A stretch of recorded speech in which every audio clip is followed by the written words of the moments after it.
Welcome back, everyone. Before we dive in, make sure you drop your thoughts and the lessons you took from this story in the comments. And don't forget to like and subscribe. Let's get into it. My husband laughed and said, "What are you going to do, divorce me?" after I caught him with my own sister. I did not answer. I walked to the bedroom and began packing. They stopped laughing when they saw what I was putting in the suitcase. Let me take you straight into the day everything changed. The day had been ordinary. I left the office around 5 with the clean satisfaction that follows a productive week. I am a partner at an architecture firm I helped build from the ground up.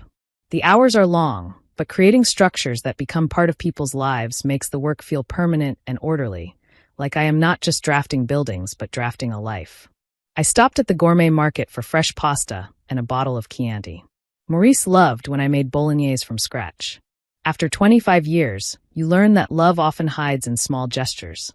The wine he likes, dinner on a Thursday simply because. Our house was my sanctuary, a 2-story colonial I designed myself in a quiet tree-lined neighborhood. Reclaimed oak floors, Carrara marble counters, lines clean enough to calm the mind. It was more than a house. It was proof of a life I believed was steady and true. When I stepped inside, Maurice sat in the living room, a newspaper held up, his phone propped behind it. "Hey," I said, dropping keys beside the groceries. "Long day." He folded the paper with a rustle. "Thought I would wash it off," he said, giving me a perfunctory peck on the cheek, a ritual kiss stripped of meaning. I cooked while he leaned against the counter and complained about quarterly reports and a difficult boss. The choreography was familiar. His voice, my knife on the cutting board, the quiet rhythm of our evenings. After dinner, we settled onto the custom sectional I spent months choosing. The gas fireplace flickered. The mantel displayed our wedding photo, snapshots from the Grand Canyon, and one from my younger sister Sharon's college graduation, the 3 of us smiling in a row. An entire life in silver frames. At 52, I believed the foundation was set. You weather the storms, settle into a predictable rhythm, and trust the person beside you more than you trust your mirror. Maurice was supposed to be looking up reviews for a French restaurant for our 25th anniversary. Instead, his phone buzzed. He angled the screen away. His movements were a shade too quick. Then he smiled. Not the weary end-of-day smile, not the neighborly polite one, but a secret, private smile that used to belong to me when we were young. My breath caught. Another buzz. He typed 2 thumbs down, wrapped in a glow that shut out the room. "Find anything good?" I asked, forcing brightness I did not feel. He flinched, locked the phone, and set it face down. "Old buddy from college. Mark. Sent a funny meme." In our group chat, Mark sent memes to everyone, not to Maurice alone and not late at night. I tried to read a design magazine. The pages blurred. My architect's eye registers misalignment. Once you see it, you cannot unsee it. That smile burned behind my eyelids. I lay awake later listening to Maurice breathe evenly beside me and felt the floor of my life shift. The next day I buried myself in plans and zoning arguments, listening without hearing, working without feeling connected to my own life. That evening, too tired to cook, I suggested takeout. He agreed quickly, eager to avoid conversation. We ate in front of a sitcom's laugh track. In the kitchen, rinsing plates, I heard his phone buzz again, loud this time. He set it face down on the granite and said, "Let me grab the good red from the pantry." His footsteps receded. The choice sat in front of me. Look and know, or turn away and live forever with doubt. My hand shook as I flipped the phone. The screen lit up. A text preview.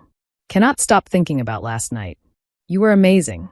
The name below it froze the world. Sharon. The air vanished from my lungs. The noise of running water shrank to a distant roar. My sister. The girl whose knees I bandaged. The teenager whose nerves I calmed before her first date. The maid of honor who called me her hero. My sister. Maurice returned, humming, a bottle in his hand, saw my face and stopped. "Audrey, what?" I turned the phone around. He looked and something flickered, annoyance, then boredom. "Look, it is not what you think." The line was so worn it snapped whatever held me immobile. "It says Sharon," I whispered, forcing each word around the razor in my throat. "It says last night." He slid the phone from my fingers, tucked it in his pocket, and said, "You are overreacting. You are being dramatic." The back door opened. Sharon walked in with a bakery bag. "I brought that lemon tart you love," she said, using my childhood nickname like a stain she did not see spreading. She saw our faces. Something calculating passed between them. She did not deny it. She leaned on the doorframe, a small smirk on her mouth. Maurice laughed, loud, relieved, cruel. Sharon laughed too, high and glassy. They laughed in my kitchen, the sound defiling everything I had built. "Come on, Audrey," Maurice said, wiping tears of mirth. "It is not that serious. What are you going to do, divorce me?" Something inside me died. Not a crack, not a break. A quiet, final extinction. In its place, something cold and exact formed. I did not scream, throw anything, or plead. The laughter petered out when I did not react. "Say something," Maurice demanded, rattled by my silence. I turned and walked upstairs. They followed, uneasy now. "We are talking about this," he called, panic threading his voice. In the bedroom, the sanctuary I designed, my gaze went to the hand-stitched Italian leather luggage I had bought him for our 20th anniversary trip to Martha's Vineyard. I pulled down the largest suitcase and laid it on the bed. "What are you doing?" Sharon asked, a mocking lilt in her voice. "Packing his bags?" I ignored her, crossed to my side of the closet, and began removing my clothes, folding each piece carefully, placing them into his suitcase. The dress I wore to my father's funeral. The sweater Maurice gave me 5 years ago. My steady hands made a quiet music of zippers and fabric. "Wait," Sharon hissed. "Are you packing your things in his suitcase?" I kept packing. They watched, panic replacing bravado. "This is childish," Maurice said. His voice sharpened, used to commanding. He expected tears, a scene, then surrender. He did not expect efficiency. I moved through the bathroom and collected my toiletries. Face cream he called extravagant, the perfume he gave me for my 50th birthday, my toothbrush. Into the travel bag, then into the suitcase. I zipped it. The sound was final. Then I pulled down the matching carry-on, the one we used on weekend trips to Sonoma.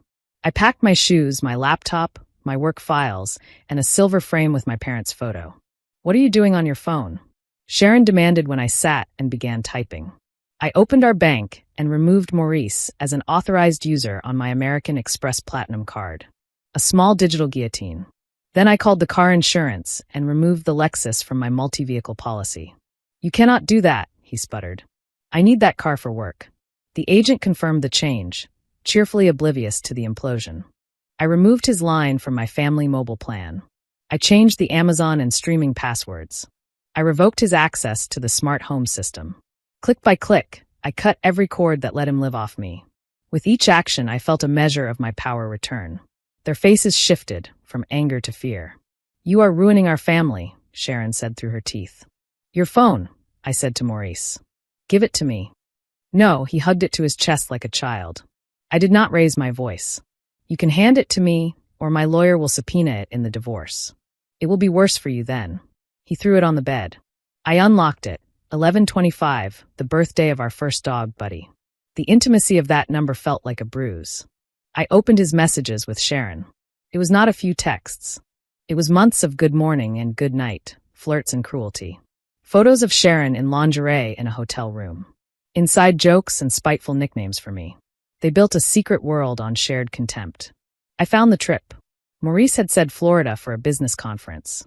I packed his suitcase and drove him to the airport before dawn. The messages told the truth.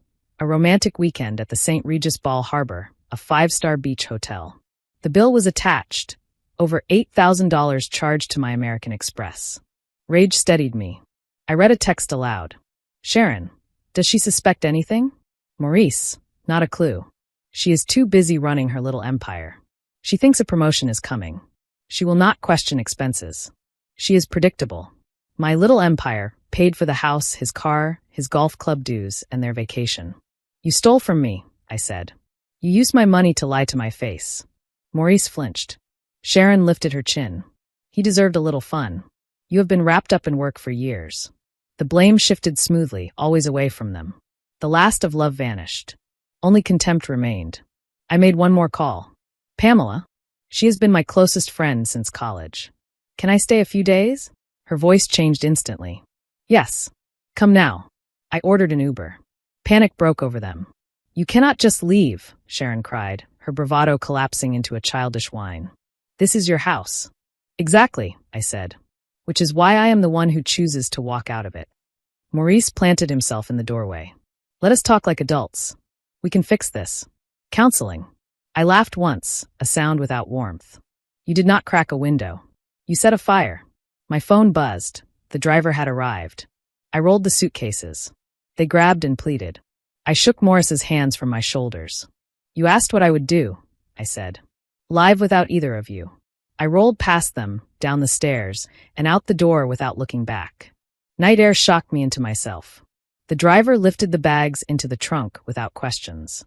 When the door shut, the adrenaline drained and left emptiness. The car moved. My beautiful house receded. My phone lit with Morris's face from a photo in Sonoma. Decline. Then texts. I was irrational, childish. Sharon called. Decline. More texts. I was destroying the family. The audacity was almost astonishing. I blocked them both. Silence fell, heavy and new. Tears tracked down my cheeks. The driver asked gently if I was all right. I nodded and whispered to the reflection of a woman I hardly knew. It will be. Pamela opened her door and wrapped me in a hug that held me together. She did not ask for a full account. She guided me to the spare room and made tea. That night I slept in fits, haunted by their laughter. Morning came gray and hard. The cold core inside me had hardened to something unbreakable. Pamela did not offer platitudes. She offered a plan. A lawyer, I said. The best. By Monday at 9, I sat across from attorney Benjamin Carter, a man known for his precision and his wins. His office on a high floor overlooked a skyline I helped shape. It felt grimly fitting. I told him everything. 25 years of marriage, my earnings, the deed solely in my name, the accounts I controlled, the messages, the trip, the theft. I handed over screenshots, voicemails, and details that felt like handing over pieces of my life. He listened, took notes, then polished his glasses and said, Legally, this is straightforward. We will file for divorce on grounds of adultery and financial misconduct. We will freeze joint assets.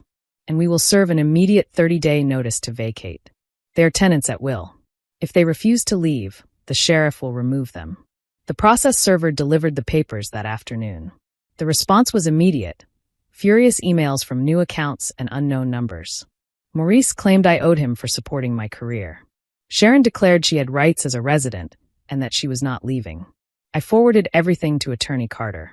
He replied, Excellent documentation. Save everything. Then came the smear. Sharon posted a long social media story about my supposed breakdown, painting herself as a worried sister and Maurice as a devoted husband blindsided by my stress. I do not enjoy public spectacle, but lies require correction. I left a single public comment. Ask about the business conference at the St. Regis Ball Harbor last month. Then ask who paid the bill.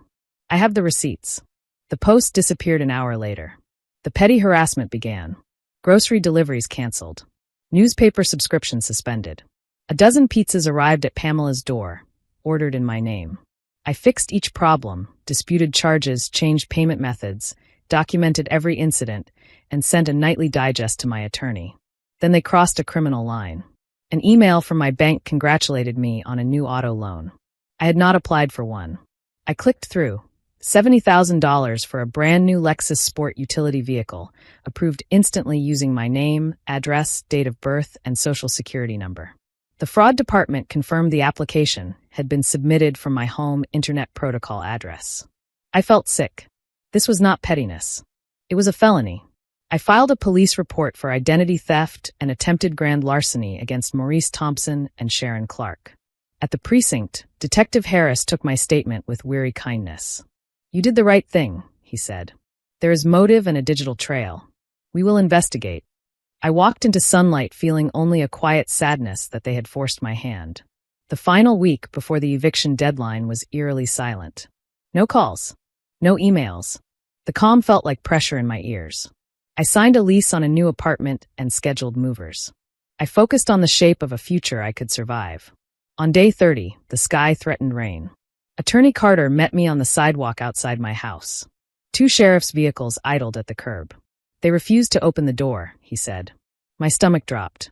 The deputies knocked one last time, announced themselves, and then opened the door with a practiced tool. Please stay behind us, the senior deputy said. The stench hit like a slap. Stale cigarettes, rotting trash, and a cloying spray trying and failing to mask it. The floors were scuffed and stained. Pizza boxes and bottles littered corners. My silk curtains hung in tatters. The sectional had a deliberate slash spilling white stuffing. The silver frames lay shattered. Above the fireplace, in bright red lipstick, someone had scrawled, "Money-loving witch." We found Maurice and Sharon in the master bedroom on a bare, stained mattress. Their bags huddled on the floor. Their elegance had curdled into something small and sour. "You need to vacate immediately," the deputy said. Sharon looked at me with a hatred so sharp it almost felt like heat. "I hope you are happy," she spat. "You destroyed everything." My voice shook but held. I did not destroy anything. I turned on the lights. Knuckles rapped on the already open door. Two plainclothes detectives stepped in and held up badges. "We are here to speak with Maurice Thompson and Sharon Clark," the lead one said. "We have a warrant to search and to seize electronic devices in connection with felony identity theft and bank fraud." The fear that crossed their faces was new, colder than the fear of losing a house. Detective Harris read them their rights. Handcuffs clicked. As they were led out past the wreckage, Maurice looked at me, his expression hollow. He finally understood. The structure had failed. There was no repair to be made. Relief arrived like still air after a long storm. Not joy, not triumph. Just silence I had not heard in months. The house was a ruin, but it was my ruin. The months that followed were a cleanup in layers. I hired a professional crew for biohazard-level damage. Insurance adjusters came and went. I met with Attorney Carter and the district attorney's office. The detectives found the loan applications and more on Morris's laptop. Faced with digital evidence, Maurice and Sharon accepted plea deals. They avoided prison, which angered me at first, until my attorney urged a different view. "A trial would be a circus," he said. "This is cleaner, and the consequences are real." They each received 5 years of probation, restitution for damages, and 500 hours of community service. They now had felony records. Maurice was fired. Sharon's professional license fell under review. The people who once stood beside me shrank into strangers with consequences trailing them like shadows.